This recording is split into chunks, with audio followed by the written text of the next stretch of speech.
All right. Let's get the distractions back up.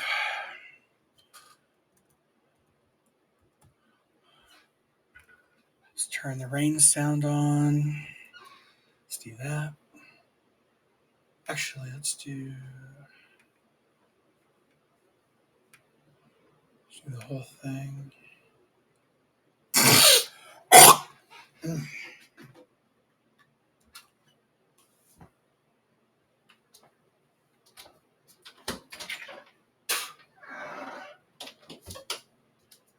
Okay. All right. Job 33 to 41. And then I get to start Psalms. I can't believe I'm already there. Okay. Let's back up. 33 to 41.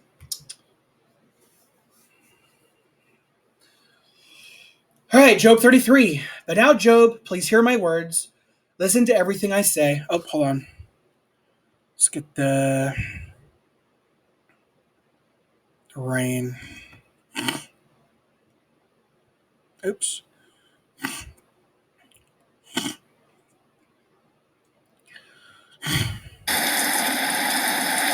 Start at the beginning. There. Dang it.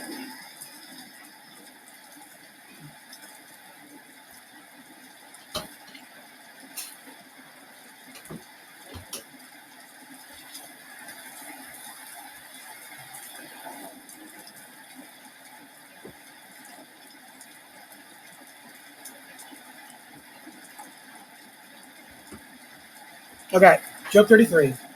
But now, Job, please hear my words. Listen to everything I say. Look, please, I must open my mouth. My tongue must speak. My words declare the uprightness of my heart, and my lips sincerely tell what I know. God's own spirit made me, and the Almighty's own breath brought me to life.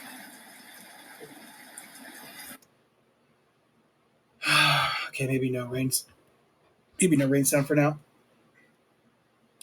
All right, actually, before I start, let's go ahead and take my vitamin. That's silicone. Oops.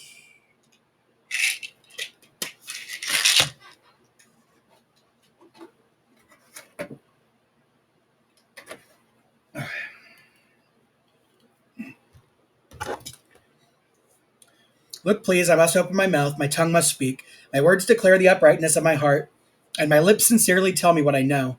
God's own spirit made me, and the Almighty's own breath brought me to life. Reply to me if you are able. Present your arguments before me. Take your position. Look, I am just like you before the true God. From the clay I too was shaped. So no fear of me should terrify you, and no pressure from me should ever overwhelm you. But you said in my hearing, yes, I kept hearing these words, I am pure without transgression, I am clean without error. But God finds reasons to oppose me. He considers me his enemy. He puts my feet in stocks. He scrutinizes all my paths. But you are not right in saying this, so I will answer you. God is far greater than mortal man. Why do you complain against him? Is it because he did not answer all of your words? For God speaks once and a second time, but no one pays attention.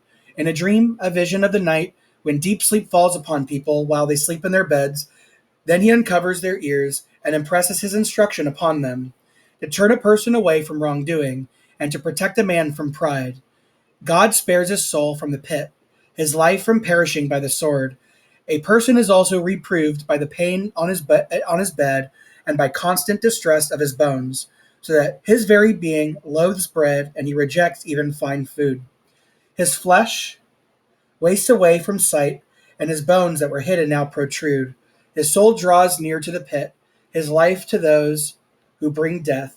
If there is a messenger for him, one advocate out of 1,000, to tell man what is upright, then God shows him favor and says, spare him from going down into the pit. Hold on one sec.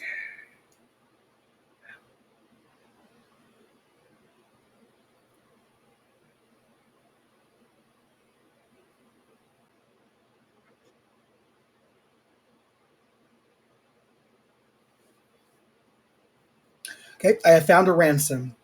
Let his flesh become fresher than in youth. Let him return to the days of his youthful vigor. He will entreat God, who will accept him, and he will see his face with shouts of joy, and he will restore his righteousness to mortal man. That person will declare to men, I have sinned and distorted what is right, but I did not receive what I deserved. He has redeemed my soul from going into the pit, and my life will see the light.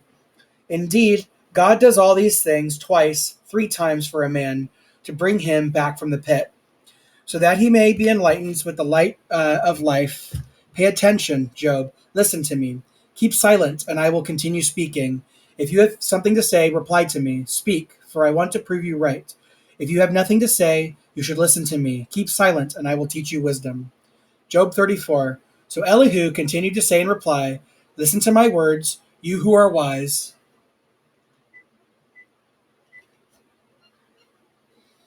Hmm.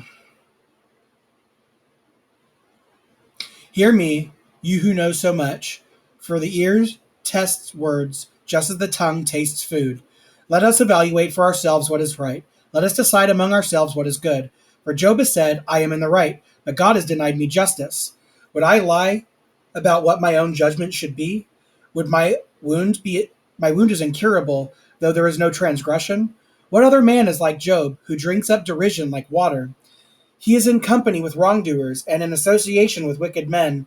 For he has said, a man does not benefit from trying to please God. So listen to me, you men of understanding. It is unthinkable for the true God to act wickedly, for the Almighty to do wrong. For he will bring reward a man for he will reward a man for according to what he does, and bring him upon him the consequences of his ways. For a certainty, God does not act wickedly. The Almighty does not pervert justice. Who put him in charge of the earth? And who appointed him over the whole earth? If he fixes his attention on them, if he gathers their spirit and breath to himself, all humans would perish together, and mankind would return to the dust. So if you have understanding, pay attention to this. Listen carefully to what I say. Should someone who hates justice be in control, or would you condemn a powerful one who is righteous? Would you say to a king, you are good for nothing, or to nobles, you are wicked? No, of course not. You are wicked. There is one who does not show partiality of princes, and who does not favor the rich over the poor, for they are all the work of his hands. They may die suddenly in the middle of the night. They shake violently and pass away. Even the powerful are removed, but not by human hands. For God's eyes are upon the ways of a man, and he sees all his steps. Ow. Middle of my hands freaking hurts. There is no darkness or deep shadow where wrongdoers can conceal themselves. For God has not set an appointed time for any man to appear before him in judgment. He breaks the powerful without needing to investigate and sets up others in their place. For he knows what they are doing. He overthrows them during the night, and they are crushed. He strikes them for their wickedness in a place where all can see, because they have turned away from following him and have no regard for any of his ways. They cause the poor to cry out to him, so that he hears the outcry of the helpless. When God remains silent, who can condemn him? When he hides his face, who can see him? Whether toward a nation or a man, the result is the same, so that a godless person may not. Dang it, I hate it when this happens. So that a godless person may not rule, or lay snares for the people. For will anyone say to God, I have been punished, although I have committed no offense? Teach me what I have failed to see. If I have done anything wrong, I will not do it again. Should he reward you on your terms when you reject his judgment? You must decide, not I. So tell me what you know so well. Men of understanding will say to me, any wise man who hears me, Job speaks without knowledge, and his words lack insight. Let Job be tested to the limit, because his replies are like those of wicked men. He adds rebellion to his sin. He scornfully claps his hands before us, and multiplies his words against the true God. Job 35. Just got to double check. 41, yeah. Elihu continued his response. Are you so convinced that you are right that you would say, I am more righteous than God? For you say, what does it matter to you? And if am I better off than if I had sinned? I will reply to you and to your companions with you. Look up to the heavens and see. Observe the clouds which are high above you. If you sin, how do you hurt him? If your transgressions multiply, what do you do to him? If you are righteous, what do you give him? What does he receive from you? Your wickedness affects only a human like yourself, and your righteousness a son of man. People cry out when under great oppression. They cry for relief from the domination of the powerful. But no one says, "Where is God, my grand maker, the one causing songs to be sung in the night?" He teaches us more than the beasts of the earth, and he makes us wiser than the birds of the heavens. People cry out, but he does not answer, because of the pride of the wicked. Surely God does not hear an empty cry, and the Almighty God does not pay attention to it. How much less, then, when you complain that you do not see him? Your legal case is before him, so you should wait anxiously for him. For he has not angrily called for an accounting, nor has he taken note of your extreme rashness. Job opens his mouth wide in vain. He multiplies words without knowledge. Job 36. Elihu continued, "Be patient with me a little longer while I explain, for I still have words to speak on God's behalf. I will speak comprehensively about what I know, and I will ascribe righteousness to my Maker. Truly, my words are not false. The one perfect in knowledge is here before you. Indeed, God is mighty and rejects no one. He is great in his power of understanding. He will not preserve the lives of the wicked, but he gives justice to the afflicted. He does not take his eyes off the righteous. He enthrones them with kings, and they are exalted forever. But if they are bound in shackles and caught in ropes of affliction, he reveals to them what they have done, their transgressions caused by their pride. He opens their ears to correction and tells them to turn away from wrongdoing. If they obey and serve him, they will live out their days in prosperity, and their years will be pleasant. But if they do not obey, they will perish by the sword and die without knowledge. The godless at heart will harbor resentment. They do not cry for help even when he binds them. They die while still young, spending their life among male temple prostitutes. But God rescues the afflicted during their affliction. He opens their ear when they are oppressed. He draws you away from the brink of distress to a broad space free of restriction, with rich food on your table as consolation. Then you will be satisfied with the judgment of the wicked, when the judgment is rendered and justice is upheld. But then take care that rage does not lead you into spitefulness, and do not let a large bribe lead you astray. Would your cry for help or any of your strenuous efforts keep you from distress? Do not long for the night. When people vanish from their place, beware that you do not turn to wrongdoing. Choosing this instead of affliction, look, God is exalted in his power. What instructor is like him? Who has directed his way? Or said to him, what you have done is wrong. Remember to magnify his activity, of which men have sung. All mankind has seen it. Mortal man looks on from a distance. Yes, God is greater than we can know.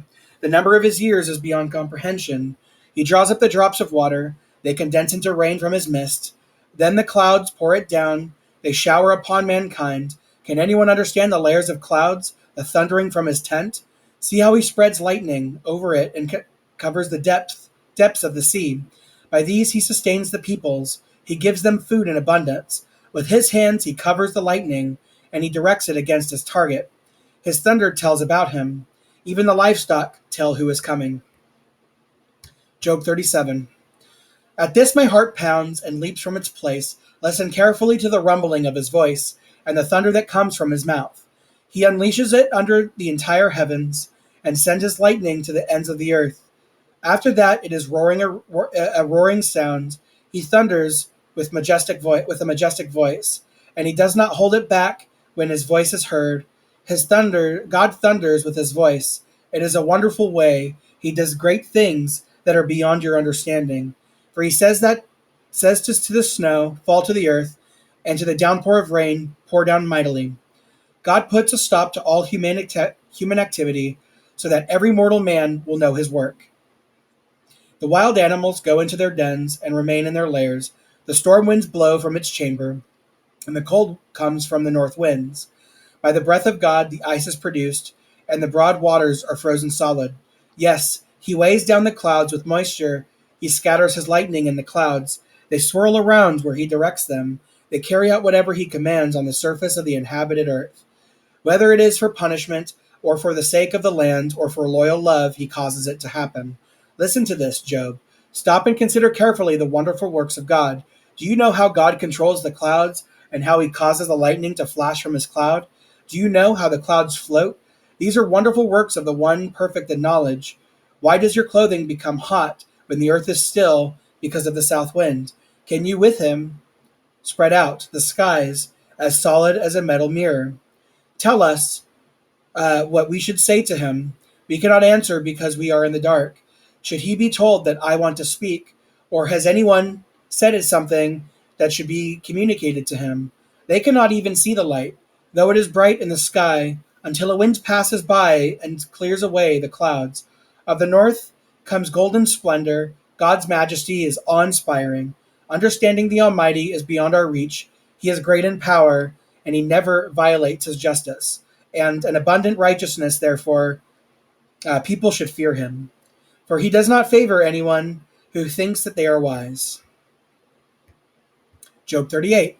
Then Jehovah answered Jehovah answered Job out of the windstorm.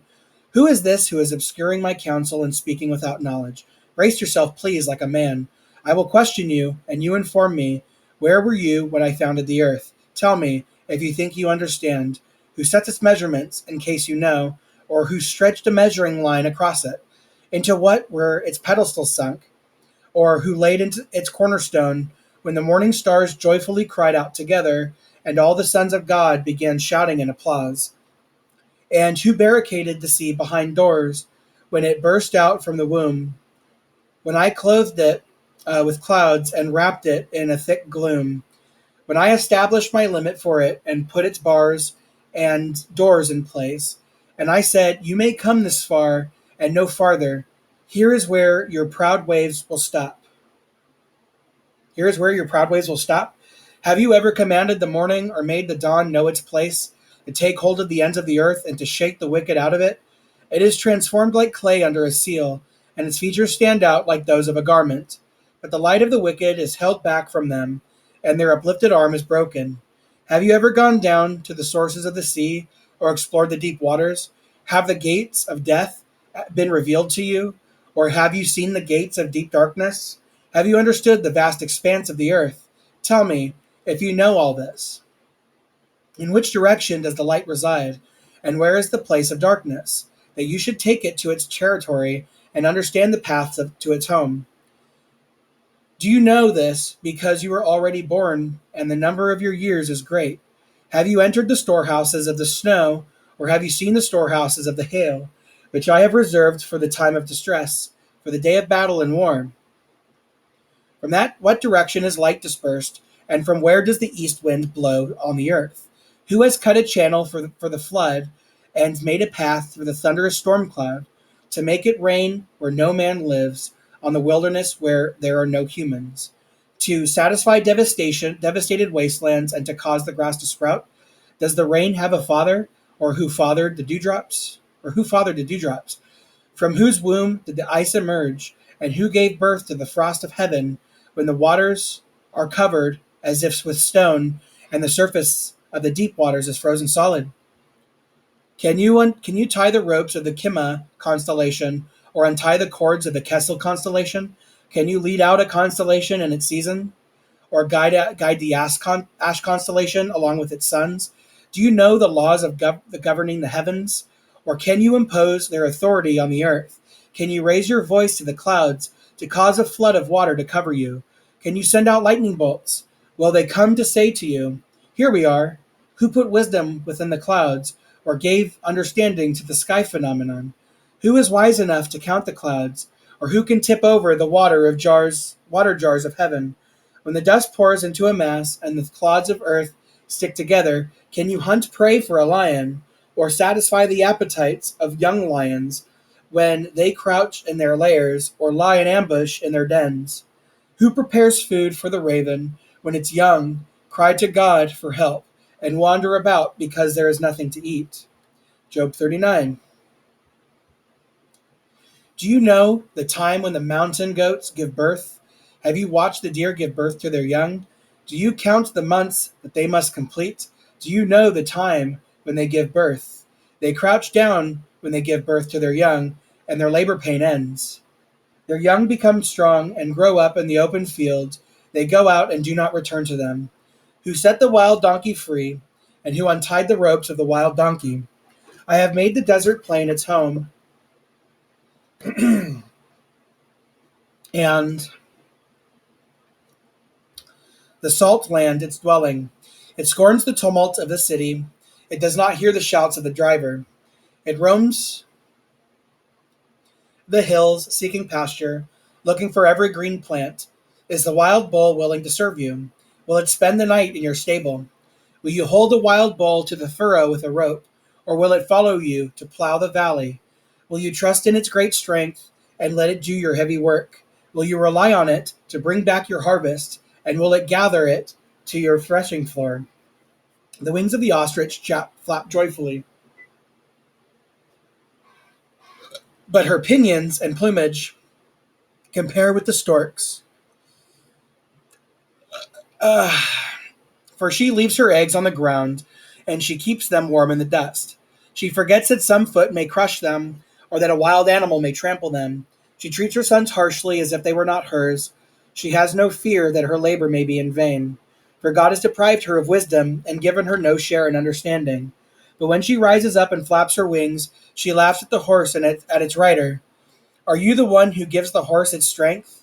Do you clothe its neck with a rustling mane? Can you cause it to leap like a locust? Its majestic snorting is terrifying. It paws the ground in the valley and exults mightily and charges into battle. It laughs at fear and is afraid of nothing. It does not turn back because of the sword. The quiver rattles against it. The spear and the javelin flash. Trembling with excitement, it surges forward. It cannot stand still at the sound of the horn. When the horn blows, it says, "Aha!" It smells the battle from afar and hears the shouting of commanders and the battle cry. Is it by your understanding that the falcon soars, spreading its wings to the south? Or is it at your order that an eagle flies upward and builds its nest high up, spending the night on a cliff, dwelling in its stronghold on a rocky crag? From there it searches for food. Its eyes look far into the distance. Its young sip up blood, and wherever the slain are, there it is. Job 40. Jehovah continued to answer Job, should a fault finder contend with the Almighty? Let the one who wants to reprove God answer. Job said in answer to Jehovah, Look, I am unworthy. What can I reply to you? I put my hand over my mouth.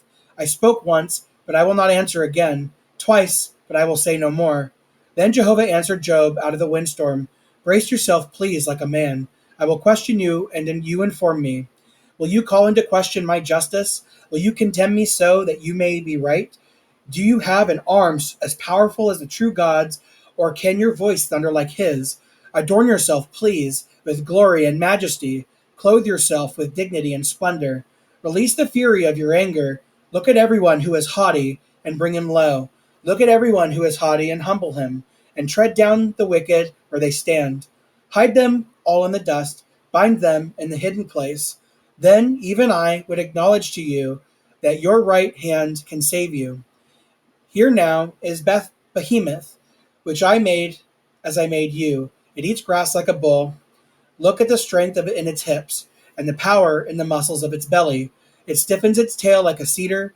The sinews of its thighs are woven together. Its bones are tubes of copper. Its limbs are like wrought iron rods. It ranks first among the works of God. Only its maker can approach it with its sword, with his sword. For the mountains produce food for it, where all the wild animals play. It lies down under the lotus trees in the shelter of the reeds of the marsh. The lotus tree casts their shadow on it, and the poplars of the valley they surround it. If the river is turbulent, it does not panic. It is confident, although the Jordan rushes against its mouth. Can anyone capture it while it is watching, or pierce its nose with a hook? And then Job 41. Can you catch Leviathan with a fishhook, or hold down its tongue with a rope? Can you put a rope through its nostrils, or pierce its jaws with a hook? Will it make many pleas to you, or will it speak gently to you?